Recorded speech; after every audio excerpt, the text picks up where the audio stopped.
Contrapunto. Periodismo a fondo. Las cosas como son. Con Karina Cancino. Contrapunto.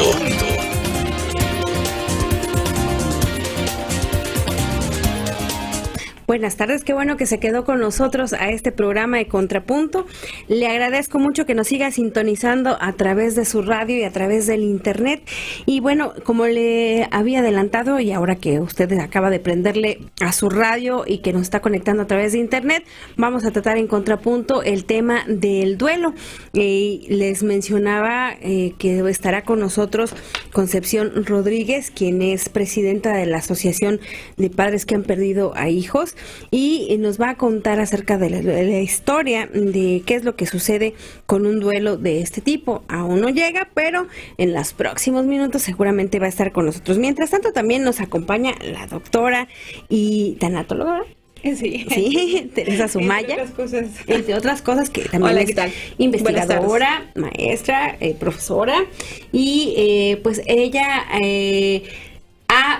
trabaja, digámoslo así, por la vida digna de los animalitos, de las mascotas, y bueno, es activista en este sentido, y le invitamos también para hablar no solo de los seres humanos, en la cuestión del duelo, sino también en la cuestión de las mascotas, que es algo que usted los últimos meses pues ha estado pues muy activa trabajando, sobre todo porque se les dé una vida digna, pero además cuando pasan las personas por este duelo de una mascota, pues también apoyarlas. Así es, Karina.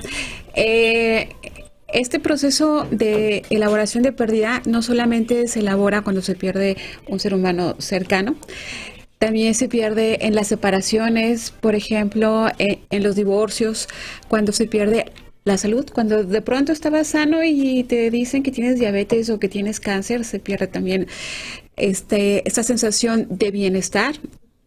Y algo que no nos habíamos dado cuenta, pero cuando se pierde una mascota también se pierde esa compañía, pero no solamente inanimada, puede ser un amigo. Para muchas personas un perro, un gato puede ser su única familia.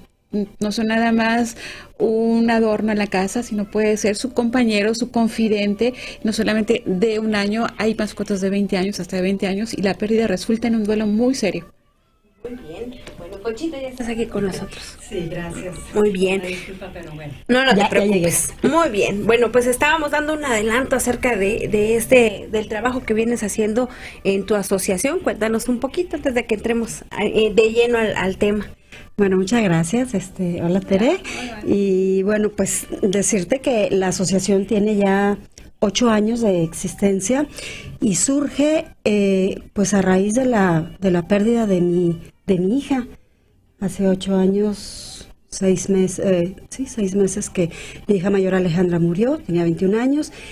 Y ante la necesidad imperiosa de sobrevivir y de encontrar un resignificado en mi vida, es que empiezo a buscar a ver qué tenía yo que hacer para superar, ¿no? Casi al mes que ella muere.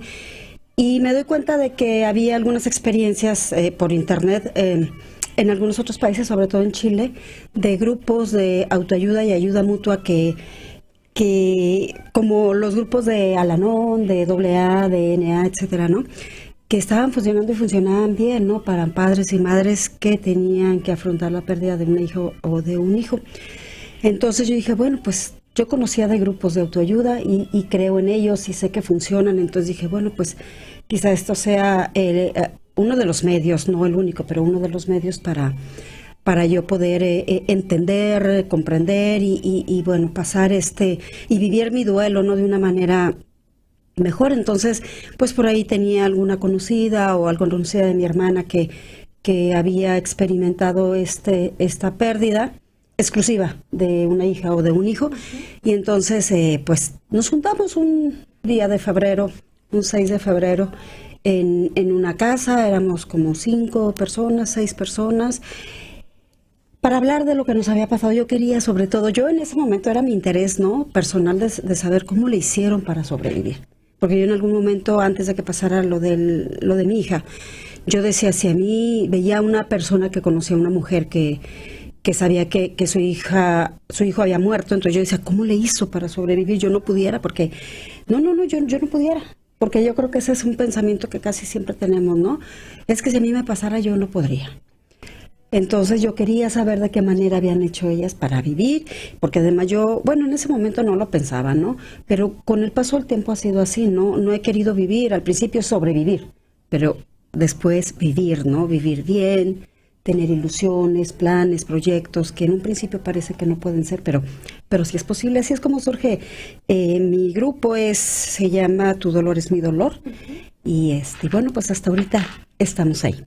Muy bien. Pues qué bueno que han tenido esta oportunidad de reunirse y hablar acerca, pues, de estas cosas que les duelen y que, claro, sobre todo, que tienen que sobrevivir con esta, pues, con este paso, ¿no? O con esto que les ha sucedido. Sí, pues, sobre todo, aprender, ¿no? Aprender es un nuevo conocimiento, no lo pedimos, pero es un nuevo conocimiento y con ese conocimiento hemos tenido que aprender, y sobre todo hoy, pues, tenemos la oportunidad de que otras mujeres, otros hombres, ¿verdad? Aunque los papás se rehúsan mucho más, porque los hombres también por cuestiones de género no quieren contactar con el dolor muchas veces, ni quieren a lo mejor sentirse expuestos a que escuchen, ¿no?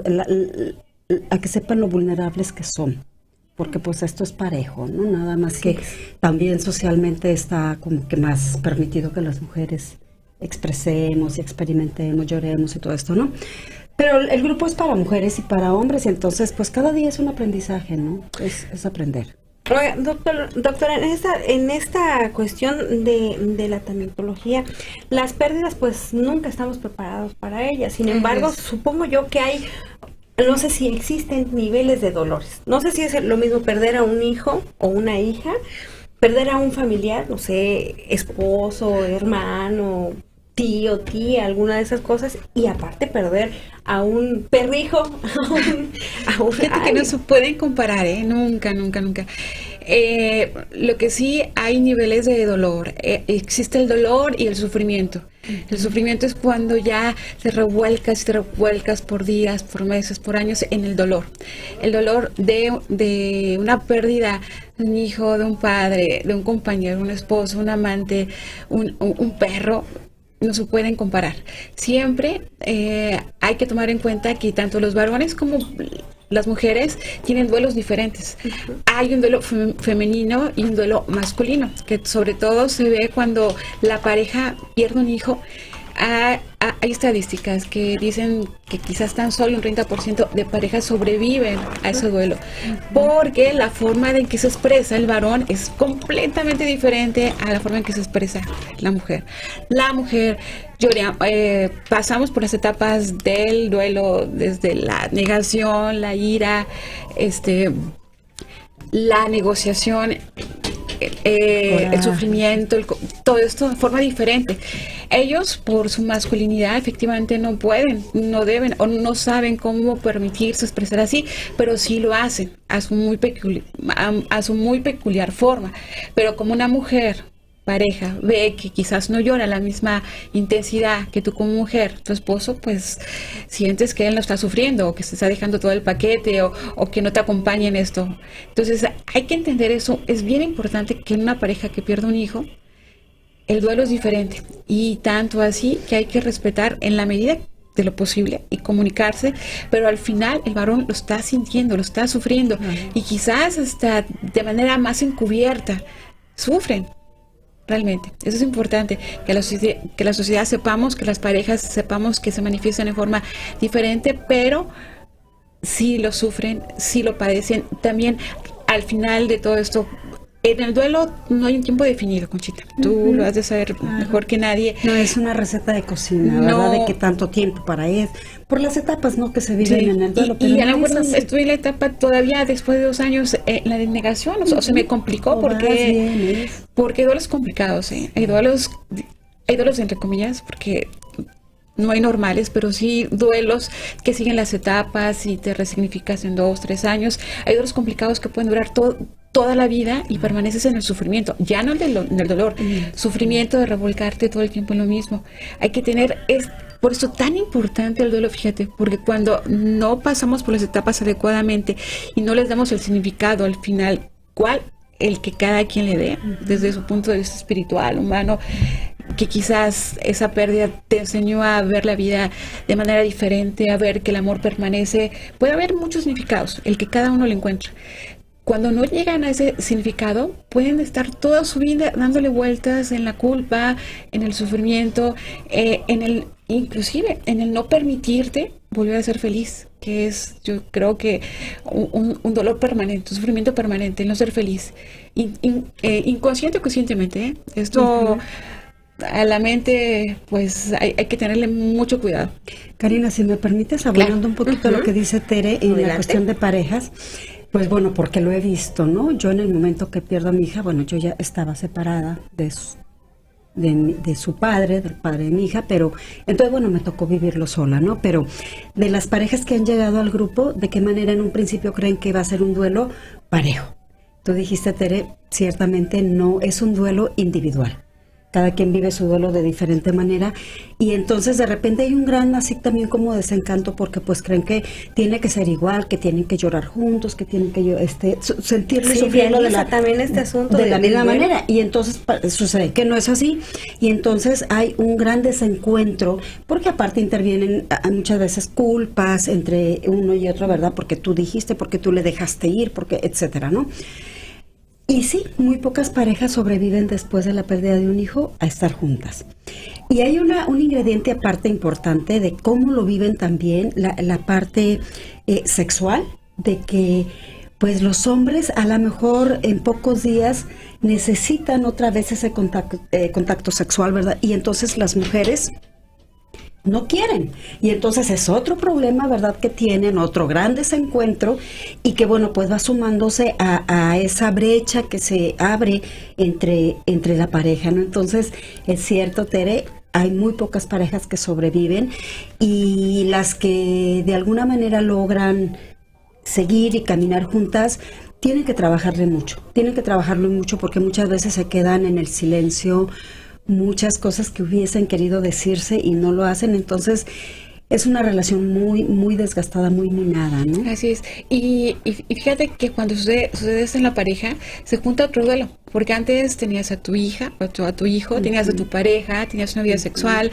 salían los tres, salían los cuatro, y de pronto no tienes al hijo, no tienes a la pareja, no tienes la vida sexual, no tienes la vida como la conocías, es un cambio total, y se van acumulando esos duelos.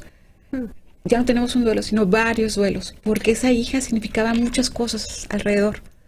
Es un vínculo, ¿no? Al final de cuentas, los vínculos en las familias. ¿Y cuáles son las etapas del duelo? Porque, pues seguramente es muy fácil identificarlas cuando ya se está inmerso en estos asuntos. Pero, por ejemplo, las personas que de un día para otro perdemos familiares, amigos, gente con la que convivimos y uno se instala nada más en el dolor. En el dolor, sí. Y no sabe cómo tiene que enfrentarlo, ¿no? O sea, nos dicen, no llores y lo más que haces es evitar llorar y evitar, como dice usted, arrastrarse. Porque eso sí es incluso es incorrectamente social andarse arrastrando de dolor. No, el punto es que en la primera etapa la primera son varias. Bueno, en teoría hay etapas dependiendo del autor, pero bueno, en primera instancia, cuando sucede un duelo, puede haber sido anticipado, por ejemplo, en una enfermedad crónica, con hijo con cáncer, una mamá ya con diabetes terminal, insuficiencia renal, sabes que va a morir y te vas, entre comillas, preparando, porque nunca uno está listo, nunca que te digan. Pero se podría dividir en 5 etapas. La etapa de negación, donde no crees lo que sucedió, dices, no es posible, a mí no. Pues no hay un tiempo para cada etapa tampoco, ¿eh? No es que en 2 horas ya me negué y pasé a la que sigue. En esa negación, pues quizás en algún momento pues, pueden pasar días, pueden pasar semanas y digas, sí sucedió. Ven una etapa de ira y dices, no es posible, ¿cómo a mí? Puede venir una ira igual como tú la concibas, desenfrenada, golpeando a la pared, algo hacia ti misma. No hay una receta. Y después puede haber una etapa de negociación. Ok, ¿sabes qué? Si se te está muriendo o si ya te la llevaste, es mejor llévame a mí. O sea, no sé cómo le hagas, Diosito, o vida, o destino, pero llévame a mí y no lo lleves a él. Y puedes igual llorar, puedes enojarte con Dios, con medio mundo, con lo que tú creas o no creas. Cuando ya ves que no, se murió y ya no lo tengo. Entonces ya viene lo fuerte, no lo fuerte, cualquier etapa es fuerte, una etapa de mucha tristeza, de depresión, como ustedes la llamen. No hay una receta que tienen que ser meses. De pronto hay una curva, eso sí, en teoría, donde sucede el evento, bajas casi hasta el piso y te puedes quedar en el piso muchos meses, muchos meses. Y dices, ¿pero cuándo voy a salir? Cuando tu propio organismo crea necesario, donde ya vertiste todo el dolor, y puede haber un día que de pronto digas, bueno, me siento bien, creo que voy a ir a comer, y vuelves el otro día a caer. No es que subas y bajes, ni que seas bipolar, no es que estás saliendo, pero es poco a poco, un día bien, una semana mal, un día bien, después ya es un día bien, un día mal, hasta que de pronto llega esa última etapa donde le das resignificado a esto.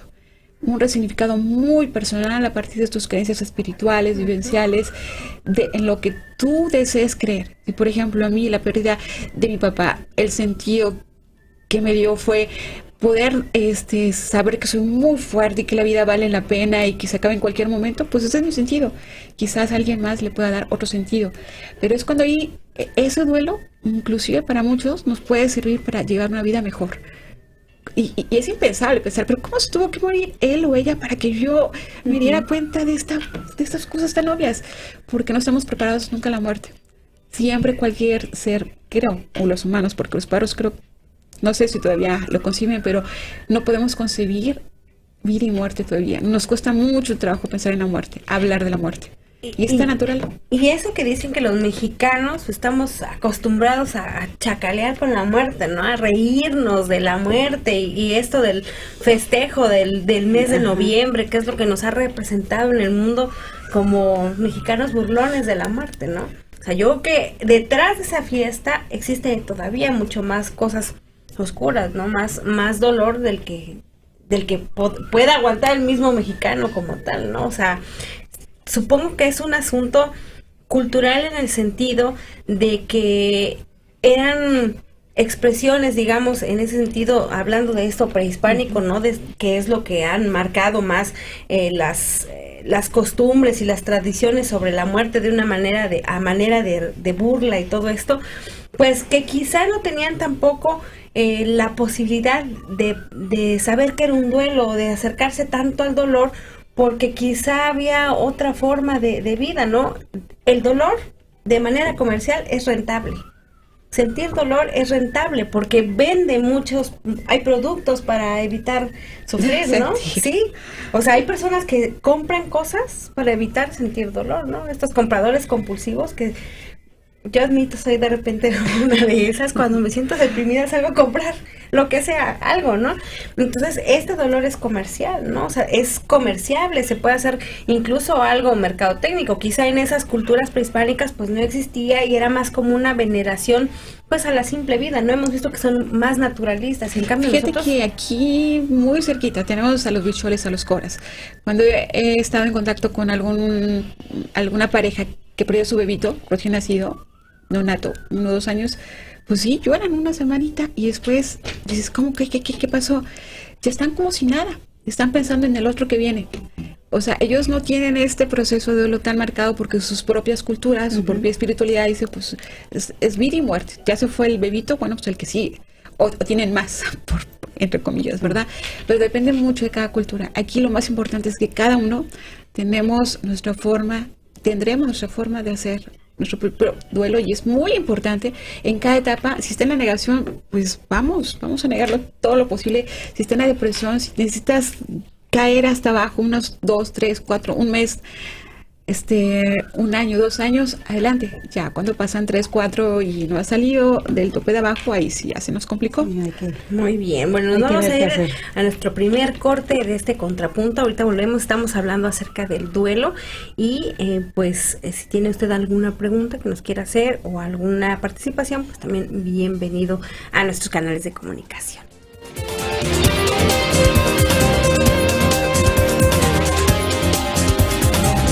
Contrapunto. Formando opiniones.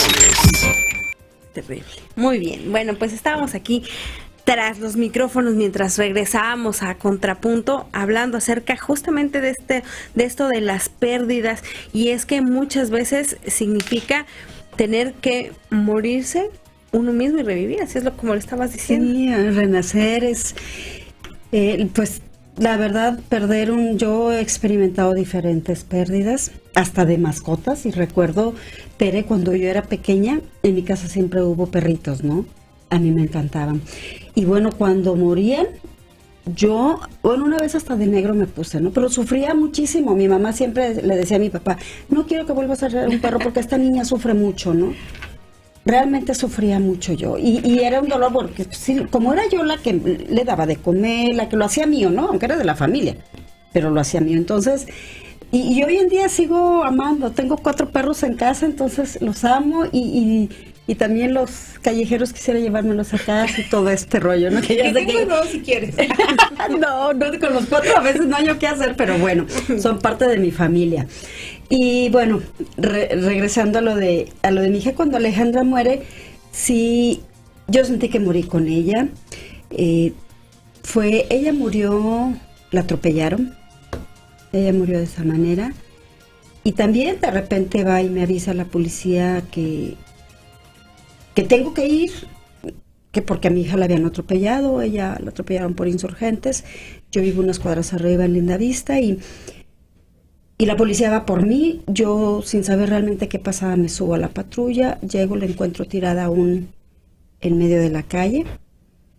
Y, o sea, tengo obviamente las imágenes grabadas, ¿no? Claro. Que tiene que ver con todo eso también, Tere, que tú hablabas sobre el sufrimiento. Fueron, no sé, muchos meses quizá en el que yo solamente me levantaba, lavaba los platos, me bañaba, todo lo que hacía era con esas imágenes dentro de mí, ¿no?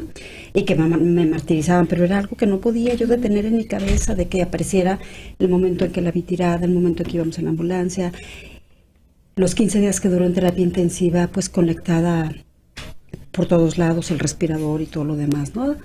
El momento que me dicen que mi hija muere, la funeraria y los días posteriores, o sea, era revivir y repetir las escenas, las imágenes. Y eso me hacía sufrir mucho, pero no encontraba de qué manera. Me atendí, fui a terapia, el grupo empecé y bueno, pues fueron herramientas que yo tuve para poder manejar y para poder vivir mi duelo. Y bueno, poco a poco fue desapareciendo esto, ¿no? Hoy en día, bueno, son 8 años ya. De todas maneras, podrían haber pasado más si yo todavía estuviera anclada en ese sufrimiento. Gracias a Dios no es así. Puedo recordar a mi hija de una manera hermosa, puedo recordar buenos momentos, puedo recordar hablar con mi hija y con mi hijo que están conmigo, pues hablar de lo que Alejandra nos dejó, cómo era, sus bailes, su risa, sus gritos, y esto, bueno, ha sido un gran aliciente, pero en ese momento sí morí y tuve que renacer. ¿Cuánto tiempo pasó para eso? No sé. Estuve muerta en vida, sí, no sé cuánto tiempo, pero poco a poco. Por eso yo, cuando llega alguien nuevo, al grupo, una mujer o un hombre, yo les digo, vean, no se puede, sí se puede, porque bueno, todos tienen en esos primeros momentos esa idea, ¿no? De que no voy a poder, que me voy a morir. Yo sí lo sentí que me iba a morir, pero aparte me quería morir. Yo sí decía, Dios, 2 cosas te pido, o que me muera o que me vuelva loca. Porque si me vuelvo loca, pues no voy a saber, no voy a sentir. La realidad. Ajá, entonces, pero bueno, no pasó ninguna de esas 2 cosas, ni me morí ni me volví loca. Entonces, bueno, pues fue una oportunidad para que a lo mejor yo también pudiera empezar a poder ayudar en su momento a otras mujeres, ¿no? A otras personas, a otras madres y padres.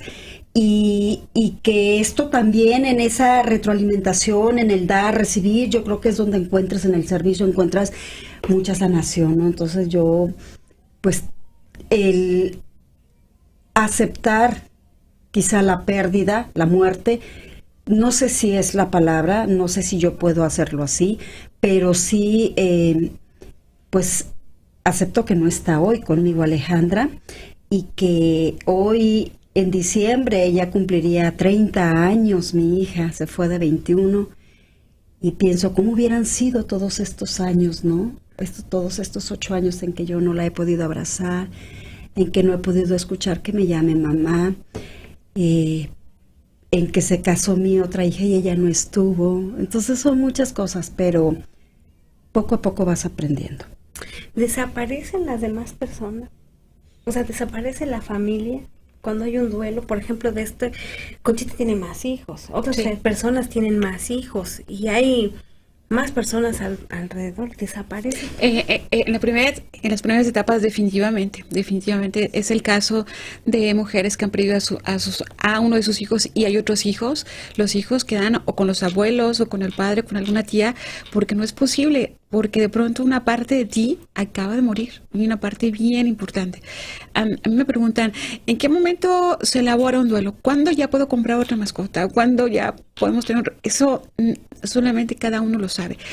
Lo que tú nos acabas de contar, Conchita, eso es un duelo elaborado, cuando puedes decirlo, quebrándote la voz, o sea, sintiendo tristeza, se vale llorar. No es que nunca más vayas a llorar por ella, no, siempre, todos los días se recuerda al ser perdido, pero el elaborarlo implica que le diste un significado, que sabes que no está, que tú seguiste viviendo, inclusive encontraste, a lo mejor nunca te imaginaste organizando un grupo de autoayuda para padres con este tipo de pérdidas, pero lo estás haciendo y muy bien. Entonces eso quizás pudo haber tenido un sentido, esta pérdida, el que tú hayas hecho. Eso cada uno lo debe de definir, ¿verdad? Pero eso es un duelo elaborado con un perrito. Cuando me dicen, es que nunca más voy a volver a tener un perrito, cuando sea tu momento, seguramente nunca. Y acaba también de decir algo bien importante, Conchita, nunca somos los mismos después de un duelo, nunca. Es que ya no soy igual que antes, por supuesto, nunca lo vamos a hacer, porque se ha ido algo muy importante, nos reconstruimos y estamos aquí de manera diferente, hasta nuestra mirada, nuestro vestir puede cambiar y no pasa nada porque el ser humano es mutable, cambia, evoluciona y para bien siempre, generalmente. Las personas con un duelo complicado, las que en algún lado se nos trabó el duelo, no le permitieron llorar, por ejemplo, las primeras etapas. Esos mitos, híjole, hay que hablar mucho de eso. Sí, de que yo creo, perdón, pero es una de las cosas primeras y primarias que les enseñamos o que les compartimos a las personas que llegan al grupo. Es que no me dejas llorar porque no queremos que llores, mamá, les dicen los hijos, por ejemplo, ¿no? Y me tengo que encerrar en el baño. Imagínate nada más, con el dolor que tienes y todavía andarte escondiendo y andar evitando esto, ¿no? Esto hay que llorar y llorar y llorar hasta que se sequen tus ojos, ¿verdad? Que nunca va a pasar. Y si te quieres arrastrar del dolor, arrástrate, Gritar, aúlla, golpea, lo que sea. Eso es muy importante que la familia, o los que estamos juntos, o a los que tenemos en un momento de interacción con alguien que murió, por ejemplo, los paramédicos, los enfermeros o los médicos, llegar y no negar, simplemente dar la mala noticia de manera muy cordial, como se tienen que dar, estar ahí presentes, no decir, no llore, no, llore todo lo que quiera, suéltese aquí, cuando llegue alguien para contenerla, pues ya le pasamos a la persona, pero no hay un tiempo definido, ni una forma, así quedito llorar, no, aúlla, arrástrate como tú gustes, nada de no llores porque si no descansa, no, el que murió ya está en otra dimensión. Claro.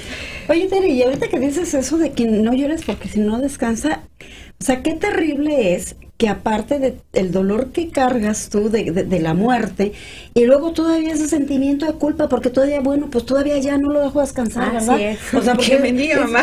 O sea, sí, y además, ¿quién ha ido hasta allá y ha regresado? Y dice, no.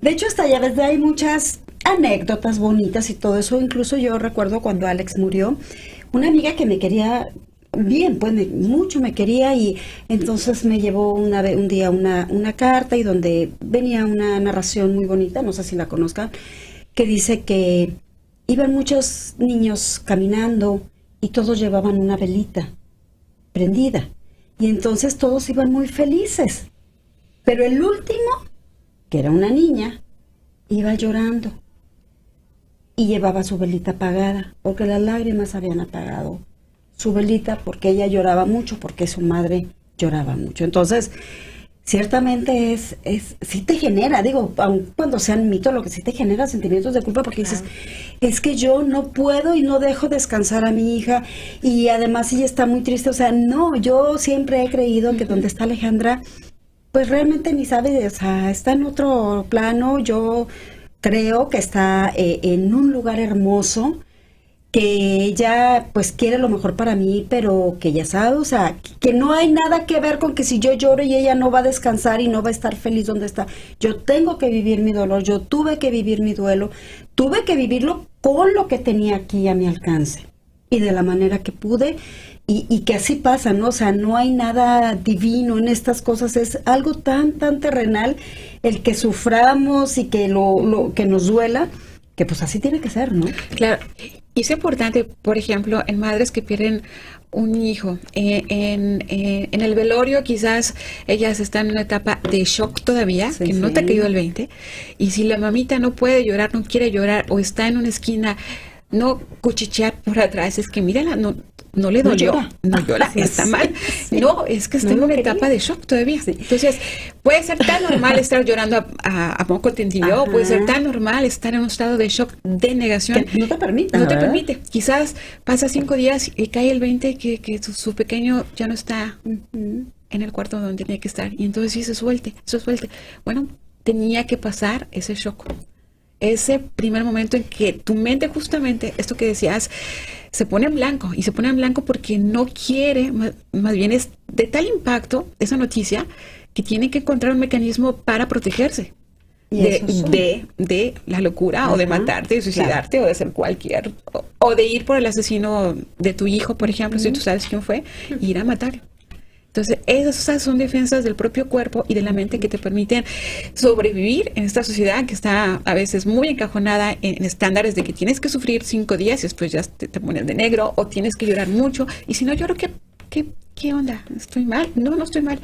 Es muy personal, el duelo es muy personal, pero hay que elaborarlo. Es muy importante elaborarlo, porque si no nos quedamos en el camino. Hay muchas personas, por ejemplo, en cuestiones de salud mental directamente, bueno, sabemos para empezar que nuestro estado tiene deficiencias para atención de salud mental, ¿verdad?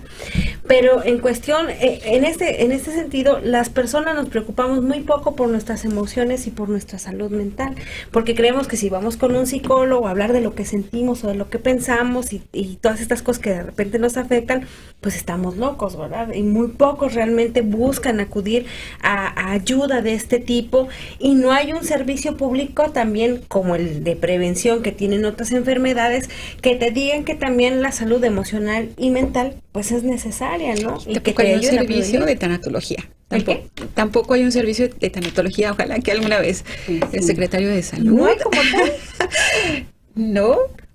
No, y son muy necesarias las tanatólogas en Definitivamente. los enfermos terminales. Sí. Antes de morir hay un acompañamiento muy padre. Bueno, me encanta. Y después de que muere el paciente, con la familia hay una consejería también muy padre.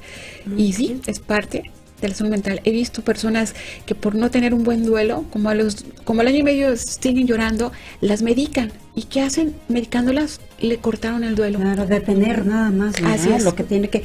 Sí, esta parte también quiero decirte, cuando mi hija murió, a mí lo primero, cuando me dieron la noticia, una de las enfermeras estaba en el hospital, lo primero que hizo es, me puso una pastilla en la mano. Tómensela, me dijo. Conchita, nos vamos a ir a un corte, a nuestro último Regresamos. corte del programa, y ahorita regresamos.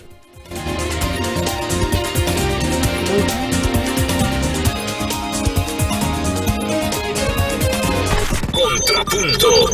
Formando opiniones. Bueno, regresamos a Contrapunto. Y es que a veces estos temas no se tocan tan a fondo, y menos en la radio, porque es muy difícil que las personas quieran dar a conocer su dolor, sus sensaciones, sus emociones, y más cuando es como desnudar tu corazón, ¿no? O sea, Sí. desnudarte completamente cuando hablas de este tipo de cosas, de tus duelos, de las cosas tan personales que vive uno, pero supongo y creo que es muy necesario luego que en los medios de comunicación se traten también estos temas, porque de alguna manera somos no solo informativos, sino formativos, y a lo mejor usted que nos está escuchando en su casa, en su comercio, o que viene manejando en carretera y nos está sintonizando, o está en su oficina o en su casa, a lo mejor de alguna manera en algún momento quiso superar alguna pérdida de algún familiar, de algún hijo quizá, porque no sabemos quién nos está escuchando y seguramente esto pues le puede dar un poquito de aliento y orientación sobre qué se puede hacer en estos casos. Y yo creo que lo fundamental es hablarlo, ¿no? Aparte de expresarlo de esta manera de llorar, hablarlo con alguien más. Si es con un experto, pues mejor que mejor, ¿no? Sí. Sí, mira, el servicio de tanatología es esto. Uh-huh. La consejería a las personas que pierden no solamente a familiares, sino que han perdido la salud, que han perdido al esposo porque se divorciaron. Inclusive hay pérdidas a veces que no las tomamos en cuenta. Pero son pérdidas. Son Hasta pérdidas. un cambio de casa. Por a veces, ejemplo, ¿no? en los diabéticos que les amputan un pie, de pronto es una pérdida terrible porque ya va a estar lisiado, entre Sí, comillas. sí. Y en los niños he visto que muchos papás les dicen, no le compres ese perrito porque cuando se muera va a sufrir. Déjenlo sufrir. O sea, evitar Sí. el sufrimiento. ¿Cuántas veces podrás evitar el Es sufrimiento muy- en un hijo? Fíjate que muy poquitas.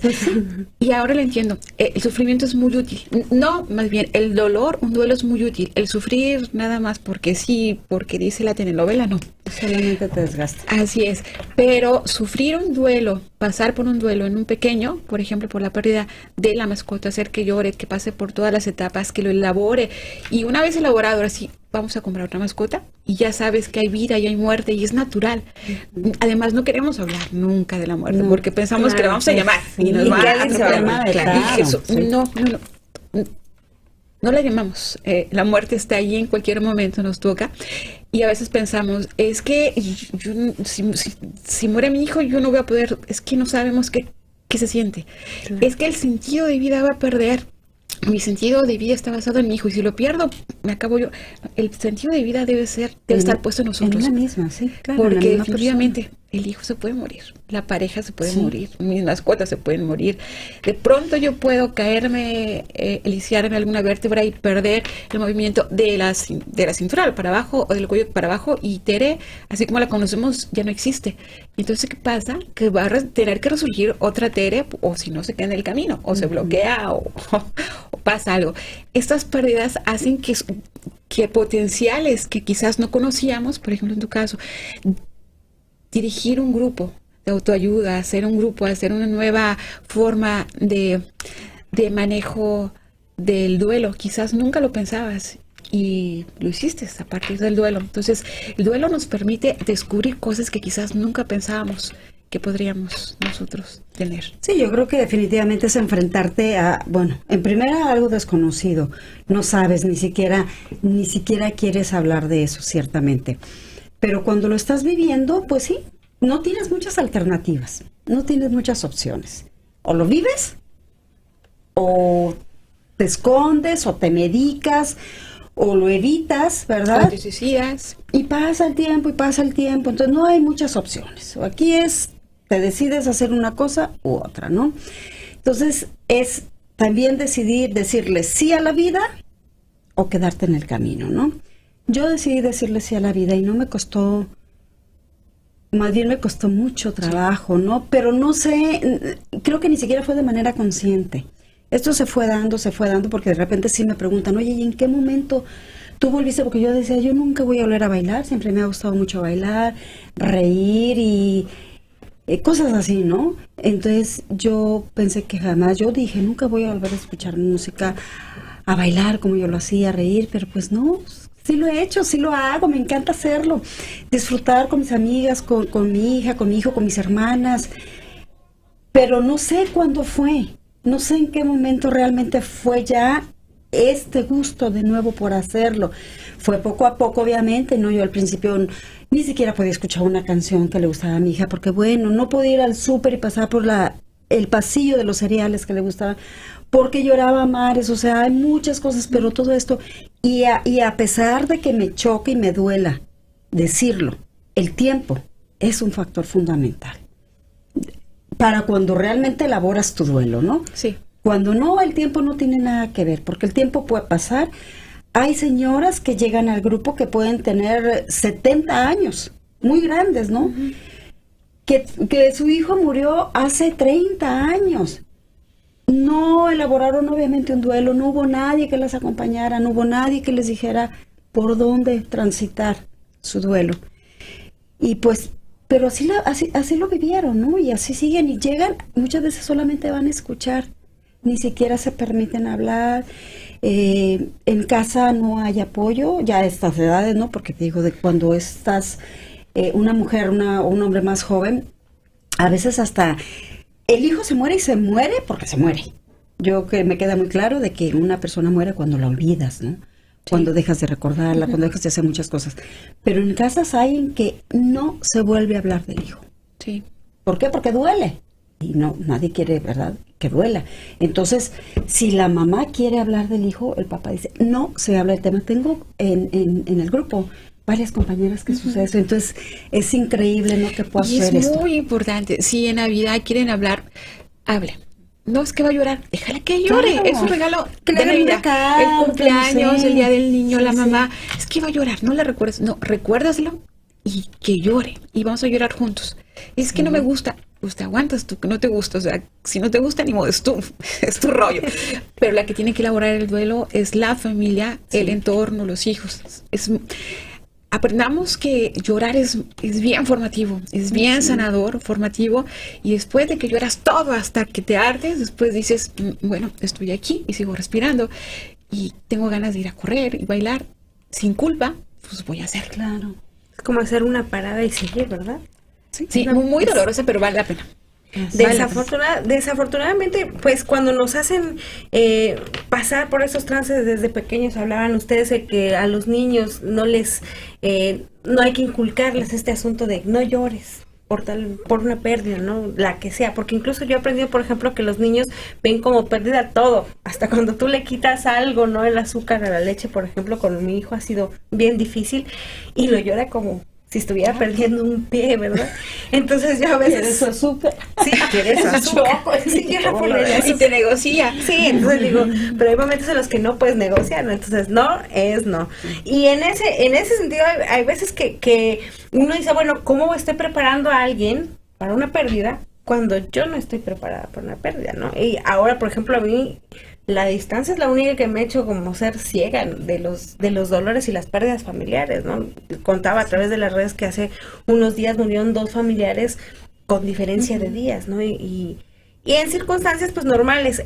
De uno de ellos, por ejemplo, me ha pasado que en esta vida he pensado que 2 personas de las que conozco siento que su vida solo se resolvió al morir. Porque... hay personas que viven en una profunda depresión, una profunda tristeza o una profunda, pues, desánimo de vida total, que no hay una manera, tú ves por donde quiera, sabes cuál es la causa de su dolor y dices, bueno, ¿por qué no lo resuelves, verdad? Y nunca se atienden, que lo único cuando los ve uno es decir, lo único que lo va a sanar de tanto dolor, de tanta tristeza, sí, y tanta cosa y todo esto es la muerte.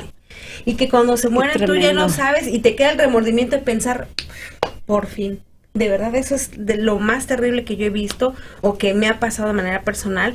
Y creo que muchas veces también, o muy pocas veces, nos permitimos decir, qué bueno que murió. Sí, porque no hay otra razón. O sea, cuando sabes que es un padecimiento crónico, sí, y que si no va a buscar ayuda, es lo único en lo que va a solucionar para no afectarse a él mismo o a ella misma, a esta persona, va a afectar a alguien más y va a ser... todavía más terrible. Y de pronto la muerte no es lo peor en la vida. El sufrimiento vano, inútil, una vida de poca calidad sufriendo es lo peor. Para mí, con los perritos, cuando hay un perrito muy enfermo, con la cadera rota y demás, nosotros, muchos animalistas, sí preferimos la muerte porque es un acto de amor. Porque sabes que no va a vivir una vida con sufrimiento.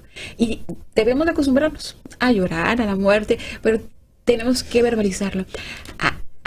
Hay hay un duelo que es muy complicado, que pocas veces se habla en los secuestros, cuando te secuestran a tu hijo y no lo vuelves a ver. Sí. Que no tienes un cadáver, no tienes un cuerpo ¿En sobre dónde? que Los llorar. desaparecidos. Ahora, por ejemplo, en el país tenemos Sí, 43 sí. desaparecidos y quién sabe cuántos más. Eso es terrible porque en un padre, una madre quiere llorar sobre algo y te pueden costar unos 2-3 años, pero que en un secuestro te puede costar toda la vida, no saber si está vivo o muerto, sobre qué lloras, sobre un muerto, sobre un vivo, hay mucha culpa. Son duelos muy complicados. Sí. En ese tipo de duelos complicados es necesario ir a un psicoterapeuta para trabajarlos. No son fáciles. En las familias donde no se vuelve a hablar también es un duelo complicado porque nunca se va a elaborar. Ujú. Y creo que también en el caso de los suicidios, Sí, ¿verdad? En el grupo también, pues, yo siempre digo, en el grupo es como un buffet, ¿verdad? De muertes. Digo, Sí, lo puedo decir, lo puedo entrevista. decir, puede sonar. Te vamos a nombrar la muerte. No va a pasar nada, nos va a caer un rayo ahorita. Puede sonar No digamos, cruento, sí, pero es totalmente. así, porque mira, hay hijos que, bueno, se suicidaron, accidentes, homicidios, muerte por enfermedad. ¿Sí? Entonces, pues sí, es una variedad, ¿no? Una variedad de formas de morir. Y hay también quienes murieron, tenía una compañerita de 1 hora de nacida, su niña murió. Y que también muchas veces hay cuestiones así o interrogantes de que ¿qué duele más? ¿A 1 hora de nacido o a quien la tenía 30 años, verdad? Entonces, bueno, te das cuenta de que no hay ningún parámetro para medir el dolor, Claro. ¿no? Ni tienes por qué hacerlo, ni comparar. Igual tampoco la forma de muerte. Pueden ser quizá más dramáticas unas que otras, pero ¿cómo puedes decir a mí me dolió más porque lo mataron así que a la tuya, que a tu hijo? O sea, no. Esto también tiene que se habla en el grupo y todo, porque muchas veces, como les decía hace rato, uno llega pensando que su dolor es más grande que el de cualquier persona, porque murió de esta forma, porque le hicieron. Sí sabemos, ahorita lo estamos diciendo, ¿no? Cuando hay ese suicidio, cuando los matan de una manera fea, pues claro que a lo mejor elaborar su duelo va a ser más complicado para otra persona. Pero también hay una situación curiosa cuando hay una mamá que está atravesando por la enfermedad de un hijo, 1 año, 2 años, y si tú le preguntas, ¿te preparaste? Y ella te puede decir no. Yo te decía hace rato, yo no me preparé, porque nunca pensé que mi hija fuera a morir. Siempre pensé que Alejandra iba a salir adelante. Entonces nunca pensé en esa posibilidad. A lo mejor me negué, pero bueno, yo creo que lo que me decían los médicos no eran mentiras, ¿no? Me decían que saldría adelante, hubo una complicación en su cirugía, en una cirugía a la hora de quitarle el respirador y conectarle en la tráquea, y ahí murió. Entonces no hubo oportunidad, además es muy difícil, que yo creo que también esto, yo sé que intervienen cuidados de higiene, de salud, muchas cosas, pero cuando un paciente está en terapia intensiva, es media hora verlo en la mañana y media hora verlo en la tarde. Y entonces es nada y tienen que pasar días y días ahí, y entonces de repente te das cuenta que sus últimos días no los viviste junto a esa persona. Bueno. Y entonces es bien difícil y no te da tiempo además de despedirte. Y entonces acá también las mamás que han pasado por ese proceso de que tenía su hijo leucemia, una de ellas, y que estuvo 2 años así, y ella dice, no, es que yo nunca me resigné, nunca acepté que se iba a morir, nunca nada. Entonces, bueno, pues es muy personal el duelo. Es muy personal. Rapidísimamente, hay duelos también por cuando sucede un aborto, un aborto espontáneo o no espontáneo, inducido. Hay que tomar en cuenta esto también cuando tengamos un familiar, un conocido así, sepamos que es un duelo. Hay un duelo también, por ejemplo, al que encuentra al que se suicidó, de pronto no fue mamá, papá, fue el tío, entra al cuarto y ve al chico colgado. Ese es un duelo porque perdió la seguridad de sentirse en un ambiente donde no pasaba esto. Claro. Hay muchos duelos cuando perdemos esa emoción de seguridad de que la vida termina, existe un duelo. Claro. Muy bien, muchísimas gracias. Les agradezco a las dos que nos hayan acompañado a este programa Contrapunto. Gracias a usted también por sintonizarnos. Estuvo con nosotros la doctora Teresa Sumaya, quien es tanatóloga y animalista, y también estuvo con nosotros Conchita Rodríguez, quien es presidenta de la Asociación Civil Tu Dolor es Mi Dolor. Sandra Carvajal en los controles. Muchísimas gracias, y gracias a todos ustedes. Nos vamos a volver a encontrar el próximo viernes en este Contrapunto. Buenas tardes. Gracias, Karina. Hasta luego. Gracias. Gracias, Tere.